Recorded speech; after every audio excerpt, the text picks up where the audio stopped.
प्यारे विद्यार्थियों, सुप्रभात। आज हम नागा अर्जुन की दूसरी कविता फसल का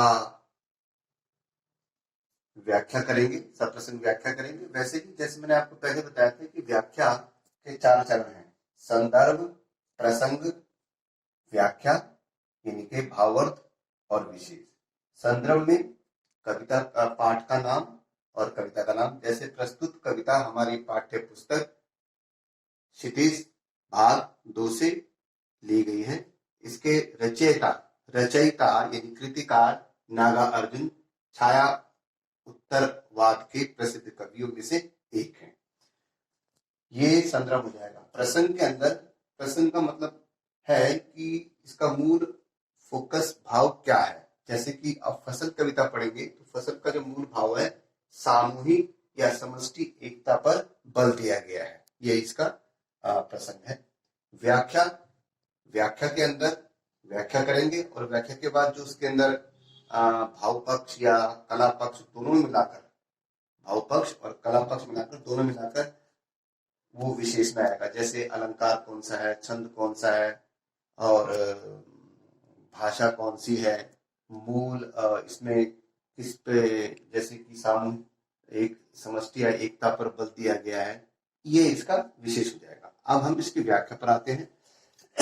कवि कहता है, एक के नहीं, दो के नहीं, ढेर सारी नदियों के पानी का जादू।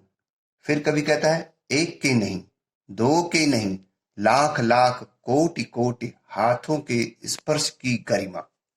फिर कवि कहता है, एक के नहीं, दो के नहीं, हजार हजार खेतों की मिट्टी का गुण धर्म।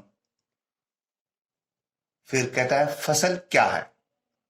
और तो कुछ नहीं है वह, नदियों के पानी का जादू है वह, हाथों के स्पर्श की महिमा है, भूरी काली संदली मिट्टी का गुण धर्म है, रूपांतर है सूरज की किरणों का, सिमटा हुआ संकोच है हवा की थिरकन का। यहां पर कवि ने ये एक के नहीं, दो के नहीं बार बार शब्द दिया है।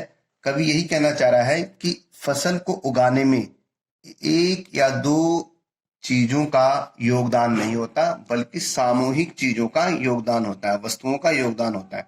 जैसे इसके अंदर है, एक की नहीं, दो की नहीं, ढेर सारी नदियों के पानी का जादू। फसल क्या है? कवि कह रहा है कि फसल एक नदी नहीं, दो नदी नहीं, तीन नदी। कहने का अर्थ है, एक दो का मतलब है दबाव देकर बोला गया है कि फसल जो है ढेर सारी नदियों, जब इसके अंदर ढेर सारी नदियों का पानी अपने साथ खनिज लवण लेके आता है और वो फसल में जाता है, तो उससे फसल तैयार होती है। उसका जो परिणाम है वो फसल है। जादू माने उसका परिणाम है वो फसल है।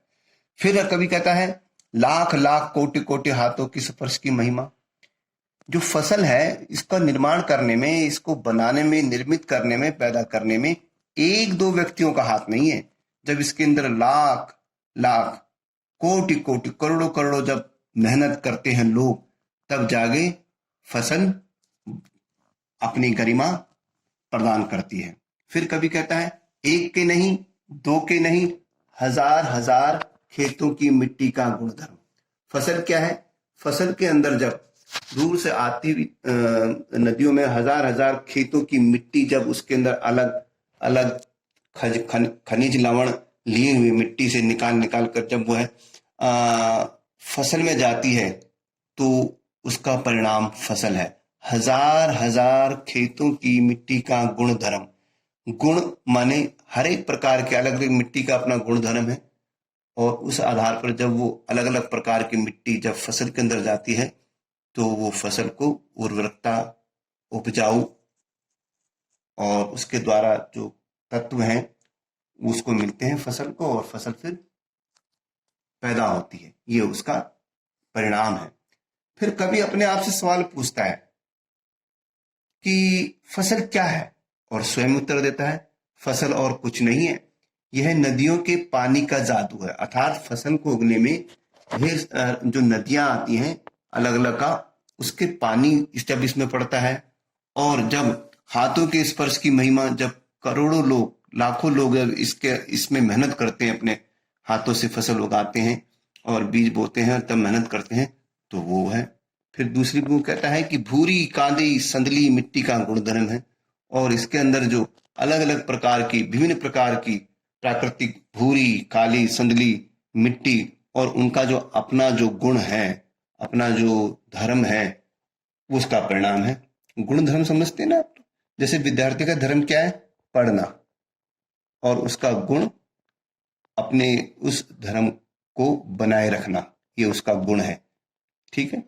और आगे क्या कहता है कवि कि रूपांतर है सूरज की किरणों का। जब इस फसल जब उगती है तो इसमें जब सूरज की किरणें पड़ती हैं, सूरज की किरणें पड़ती हैं और जब हवा चलती है थिरक कर, तो फसलों को ऐसा लहराती है, वो इन दोनों का मिला जुला परिणाम फसल है।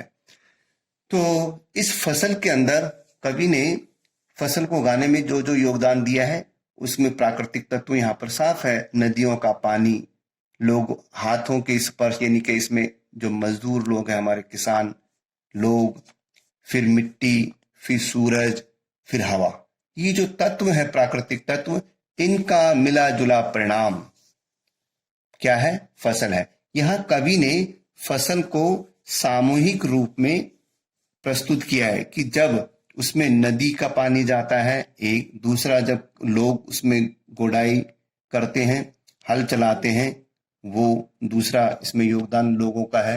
तीसरी मिट्टी का, अलग अलग प्रकार की मिट्टी, फिर 1 2 3 चौथा है सूरज की गर्मी, और पांचवा है हवा।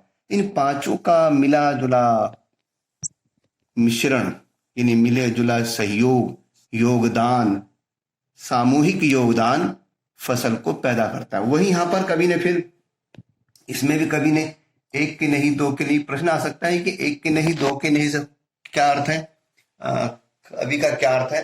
तो यहाँ पर लिखेंगे एक के नहीं दो के नहीं। कवि के अर्थ यहाँ पर दबाव दिया गया है, जोर देकर कहा गया है कि फसल को उगाने में एक या दो नदियों का, या एक या दो लोगों का, या एक और दो मिट्टी खेतों की मिट्टी का योगदान नहीं होता, बल्कि सामूहिक रूप से यहाँ पर कवि ने एक की महत्वता पर बल ना देकर सामूहिक योगदान की प्रक्रिया पर बल दिया है। तो यही इस कविता का मूल प्रतिपाद्य भी है, मूल संवेदना भी है, और उद्देश्य भी है, और भाव भी है। आ सकता है कि फसल कविता का मूल प्रतिपाद्य स्थापित कीजिए। प्रतिपाद्य का मतलब centre idea of the poem, अर्थात केंद्रीय भाव। चाहे प्रतिपाद्य बोलिए, चाहे मूल उद्देश्य बोलिए, चाहे भाव पक्ष बोलिए, चाहे केंद्रीय भाव बोलिए, सबका अर्थ एक ही है। तो इस तरह से यहाँ पर पूर्ण रूप से फसल को उगाने में सामूहिक योगदान पर बल दिया गया है। आशा है कि आपको मेरी बात समझ में आ गई होगी, और अगली बार हम नई कविता लेकर प्रस्तुत होंगे। धन्यवाद।